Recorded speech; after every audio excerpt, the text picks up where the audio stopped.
अच्छा, शुरू करते हैं। सबसे पहला topic COPD, chronic obstructive pulmonary disease. ये इस कैटेगरी में आता है ऑब्स्ट्रक्टिव लंग डिजीजेस की। ठीक है, तो क्रोनिक नेम देखे, ये काफ़ी अरसे से एक बंदे को लंग डिजीज हो। कौन सी डिजीज हो? ऑब्स्ट्रक्टिव डिजीज हो। मतलब इसकी ब्रीथिंग में ऑब्स्ट्रक्शन आ रही है, सांस लेने में ऑब्स्ट्रक्शन आ रही है। क्यों? इस डिजीज की वजह से। इसमें दो कंडीशन आती है, एक तो क्रोनिक ब्रोंकाइटिस होता है और एक एम्फाइजिमा होता है। सही हो गया। क्रोनिक ब्रोंकाइटिस किसे कहते हैं? क्रोनिक ब्रोंकाइटिस जो है, कफ की प्रोडक्शन जिस बंदे में बहुत ज़्यादा होती है ड्यू टू इन्फ्लेमेशन, और साथ साथ जो है स्कारिंग हो जाती है। क्रोनिक ब्रोंकाइटिस जो है, नेम से पता चल रहा है, वक्त के साथ साथ ब्रोंकस इन्फ्लेम हो गया। एम्फाइजिमा में क्या होता है? एम्फाइजिमा जो है वो अल्फा 1 एंटीट्रिप्सिन डेफिशिएंसी की वजह से होता है। सही, एक एंजाइम है। तो ये आगे पढ़ते हैं।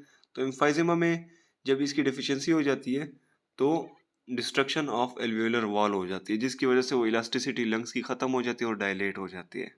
तो COPD, chronic obstructive pulmonary disease में किसी बंदे को या क्रोनिक ब्रोंकाइटिस भी हो सकता है या एम्फाइजिमा भी हो सकता है, या ये दोनों एक साथ होते हैं। ज़्यादातर ये दोनों एक साथ होते हैं। ठीक है, दीज टू का ऑफन को एग्जिस्ट। COPD USA में third leading cause of death है। इसके रिस्क फैक्टर्स क्या है या कॉजेज क्या है जिसकी वजह से हो सकता है? टोबैको स्मोक हो गया।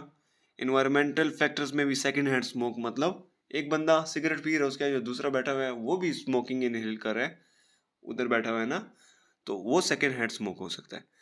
क्रोनिक एस्थमा की वजह से हो सकता है COPD और लैप सिंड्रोम। ठीक है, और अल्फा 1 एंटीट्रिप्सिन डेफिशिएंसी जो कि एम्फाइजिमा कॉज करता है। ये थोड़ी देर में देखते हैं ये क्या है। सबसे पहले क्रोनिक ब्रोंकाइटिस। क्रोनिक ब्रोंकाइटिस में जो है म्यूकस सिक्रीशन क्या हो जाती है? एक्सेसिव हो जाती है।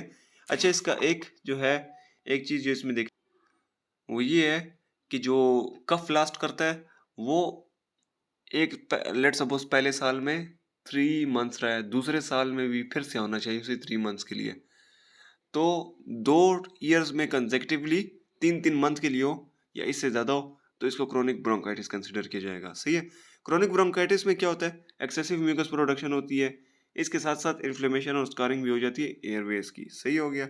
और म्यूकस ग्लैंड इनलार्ज हो जाते हैं और स्मूथ मसल्स भी हाइपरप्लेजिया में चले जाते हैं, नंबर में इंक्रीज हो जाते हैं। स्मूथ मसल तो इंक्रीज होते हैं तो और भी ज़्यादा ऑब्स्ट्रक्शन काज करते हैं, ज़्यादा हो जाते हैं साइज में, तो अंदर से जो उसका डायमीटर है लंग्स के वॉल्स का, लंग्स के जो अंदर ब्रोंकस वगैरह है, तो वो साइज में छोटे हो जाते हैं। सही है।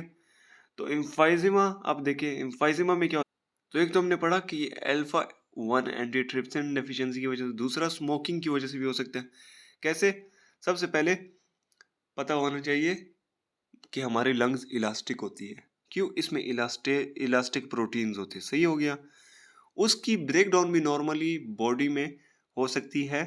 ये जो न्यूट्रोफिल्स होते हैं ये एक एंजाइम रिलीज करते हैं जिसे प्रोटीएज कहते हैं, जिसकी वजह से इलास्टेज जो होता है, इलास्टिक जो फाइबर्स होती है इलास्टिन, वो ब्रेक डाउन हो जाता है। सही है। लेकिन उसको अल्फा 1 एंटीट्रिप्सिन जो है वो रोकता है, इस एक्टिविटी को इलास्टिन को तोड़ने से रोकता है, न्यूट्रोफिल्स को रोकता है कि नहीं टूटे, इलास्टिन ना टूटे। अगर अल्फा 1 एंटीट्रिप्सिन की डेफिशिएंसी हो जाए स्मोकिंग की वजह से या वैसे डेफिशिएंसी हो, तो क्या होगा?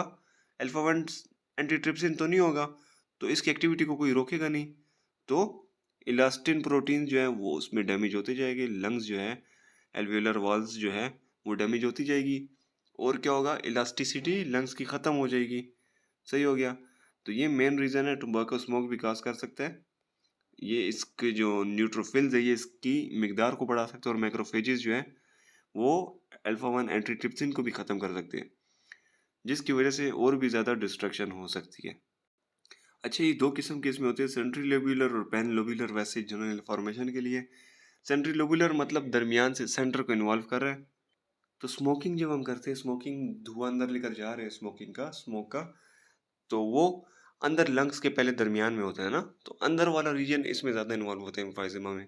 पैन लोब्यूलर जिसमें पेरिफेरीज भी लंग्स के ज़्यादा इन्वॉल्व होते हैं, ये अल्फा 1 एंटीट्रिप्सिन डेफिशिएंसी की वजह से होता है। ये जनरल था। अच्छा, क्लिनिकल सिम्टम्स के साथ आएगा वो पेशेंट, सिम्टम्स और साइंस के साथ। तो क्या साइंस और सिम्टम्स होंगे? तो सबसे पहले सिम्टम्स देखें तो सिम्टम्स में वो कफिंग कर रहा होगा, स्प्यूटम प्रोडक्शन होगी, डिस्पनिया, ब्रीथिंग में मुश्किल होगा, सही हो गया। और साथ ही साथ एक्सर्शनल डिस्पनिया भी हो सकता है, जब वो एक्सरसाइज करोगे उसके लिए सांस लेना मुश्किल हो जाता है। इसके अलावा इसके साइंस हो गए, साइंस में पर्स्ड लिप ब्रीथिंग करेगा वो, सही है। बहुत, जब सांस निकाल रहा होगा, थोड़े से लिप्स जो है, पर्स्ड लिप ब्रीथिंग आप नेट पे देख ली इसकी पिक्चर, ठीक है। तो उसके साथ ये ब्रीथिंग कर रहा होता है, सही हो गया। इसके अलावा विजिस की साउंड आएगी जब वो एक्सपायरेशन करेगा, इंस्पायरेटरी क्रैकल्स भी सुनाई दे सकते हैं। इसके अलावा tachypnoea, fast breathing, fast heart rate होगा, क्योंकि सांस लेने में मुश्किल है, जिसकी वजह से ऑक्सीजन भी अंदर कम जा रही है और बाहर कम निकल रही है, बाहर कार्बन डाइऑक्साइड कम निकल रहा है। तो उसके लिए वो ब्रीथिंग तेज कर लेता है, हार्ट रेट तेज कर लेता है, ताकि ब्लड ज़्यादा जाए और ऑक्सीजनेशन होने हो, अपनी तरफ से बॉडी कोशिश करती है। साइनोसिस इसमें हो सकता है, ठीक है, वही बात, ऑक्सीजन कम मिलेगी बॉडी को। तो accessory respiratory muscle body use करेगी, क्योंकि आराम से ब्रीथिंग करना इसके लिए मुश्किल होगा, तो तेज तेज ब्रीथिंग करने के लिए और भी मसल्स को यूज़ करेगी। हाइपर रेजोनेंस होगी इसमें, और कॉर्पल के भी साइंस होंगे। तो ये इसके साइंस एंड सिम्टम्स। अच्छा, एम्फाइजमा को पिंक पफर्स भी कहते हैं, और क्रोनिक ब्रोंकाइटिस के जो वो लोग होते हैं उनको ब्लू बॉटल्स भी कहते हैं। पिंक पफर्स जो है बहुत थिन लोग होते हैं, क्योंकि इनमें सारी एनर्जी ये रिस्पायरेशन में यूज़ कर रहे हैं, बार बार ज़ोर से रिस्पायरेशन करते हैं, तो इनकी ऊपर जो है ना फैट्स वगैरह चर्बी नहीं होती, तो थिन होते हैं बहुत। जो कि क्रोनिक ब्रोंकाइटिस ये ब्लू ब्लोटर्स होते हैं, साइनोटिक क्यों होते हैं। अच्छा, इनकी अगर डायग्नोसिस देखें, डायग्नोसिस इनकी कैसे करेंगे कि इस बंदे को क्रोनिक ब्रोंकाइटिस या एम्फाइजेमा है, या दोनों एक साथ है। इसमें 4 तरीकों से डायग्नोसिस की जा सकती है। जो मेन गोल्ड स्टैंडर्ड टेस्ट है वो पल्मोनरी फंक्शन टेस्ट है, ठीक है। इसमें जो है क्या चीज़ चेक करते हैं, FEV, डिक्रीज्ड रेशो हो FEV/FVC, मतलब कि आपने जितना सांस अंदर पूरा ले लो और 1 सेकंड के अंदर जितना सांस बाहर निकालो, इसको देखते हैं। FEV मतलब 1 सेकंड में जितना सांस आपने बाहर निकाला, forced expiratory volume. FVC forced vital capacity, जितना आपने अंदर ले लिया, सारा का सारा सांस अंदर ले लो, और 1 सेकंड में जितना निकाल सकते हो उसको मेजर करोगे। अगर ये रेशो जो है ये 80 से कम आ रही है, तो फिर डिजीज हो सकती है, सही हो गया। 50 to 80% moderate, 30 to 50% severe disease, और 30 से कम हो तो वेरी सेवियर डिजीज है, सही हो गया। इसके अलावा जो है इसमें total lung capacity, residual volume ज़्यादा हो जाता है, सही हो गया, और वाइटल कैपेसिटी कम हो जाती है। अच्छा, इसके अलावा पहला हमने टेस्ट इसके लिए कौन सा करेंगे, PFT, स्पायरोमेट्री भी जिसे कहते हैं। दूसरा जो होगा, चेस्ट एक्सरे कर सकते हैं, एंटी ट्रिप्सिन के लेवल चेक कर सकते हैं, अल्फा 1 एंटी ट्रिप्सिन, और आर्टीरियल ब्लड गैसेस हम मेजर कर सकते हैं। ये जो चेस्ट एक्सरे है इसमें COPD इतना खास पता नहीं चल सकता, लेकिन एम्फाइजमा एडवांस स्टेजेस में चले जाए तो उसमें हाइपर इन्फ्लेशन, फ्लैटन डायफ्राम, ये रेट्रोस्टेनस पे ज़्यादा हो सकता है, तो ये चीज़ें चेक कर सकते हैं। इसके अलावा नमूनिया और न्यूमोथोरेक्स सेकेंडरी हो सकते हैं कॉम्प्लिकेशन में, तो वो एक्सरे के थ्रू चेक कर सकते हैं। अल्फा 1 एंटीट्रिप्सिन लेवल जो है वो एक तो फैमिली में भी, ये जेनेटिक्स की वजह से भी हो सकता है, तो फैमिली की हिस्ट्री देखते हैं, और साथ ही साथ इनका अपना लेवल चेक करते हैं। ABG, arterial blood gases check करते हैं, कि कार्बन डाइऑक्साइड कितनी है और ऑक्सीजन कितनी है ब्लड में। ट्रीटमेंट इनकी कैसे करेंगे, COPD है या एम्फाइजिमा है, तो सबसे पहले तो रिस्क फैक्टर जो था, जो मेन रिस्क फैक्टर था, स्मोकिंग, स्मोकिंग को ख़त्म कर देना, उसकी सेसेशन कर देनी। इसके अलावा इनमें इन्फ्लेमेशन हुई होती है तो ब्रोंकोडायलेटर्स देते हैं, एंटीकोलिनर्जिक्स भी इनहेलेशन में दे सकते हैं, या इसके अलावा बीटा एगोनिस्ट दे सकते हैं, इनकी कम्बिनेशन भी दे सकते हैं। इसके अलावा कोर्टिकोस्टेरॉइड्स जो है वो दे सकते हैं इन्फ्लेमेशन को कम करने के लिए, सही हो गया।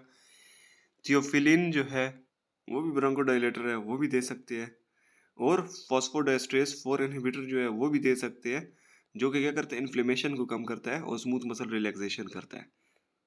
इसके अलावा ऑक्सीजन थेरेपी, साइनोसिस इनको ही होती है तो ऑक्सीजन थेरेपी दे सकते हैं।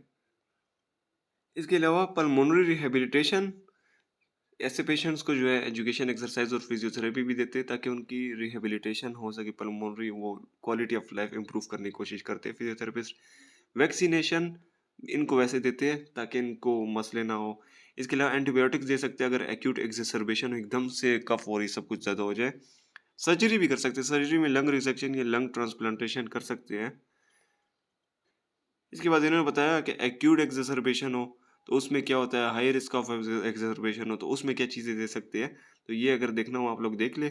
इसके बाद कॉम्प्लिकेशंस क्या हो सकती है, कॉम्प्लिकेशंस जो है COPD या एम्फाइजेमा की वजह से एक्यूट एक्सेसरबेशंस इसमें हो सकती है, जो कि क्या ज़्यादातर क्या इंडिकेट करता है, इसमें इन्फेक्शन हो जाए या थेरेपी जो इसको दे रहे हैं मेडिकेशंस या थेरेपी कोई हो, उसके साथ ये अगर ना वो करे, वो उसके कंटिन्यू ना रखे, या कार्डियक डिजीज़ हो उसकी वजह से एकदम से इस पे अटैक आ सकता है और भी ज़्यादा एक्सेसरबेट कर सकता है, ज़्यादा हो सकता है मिकदार में।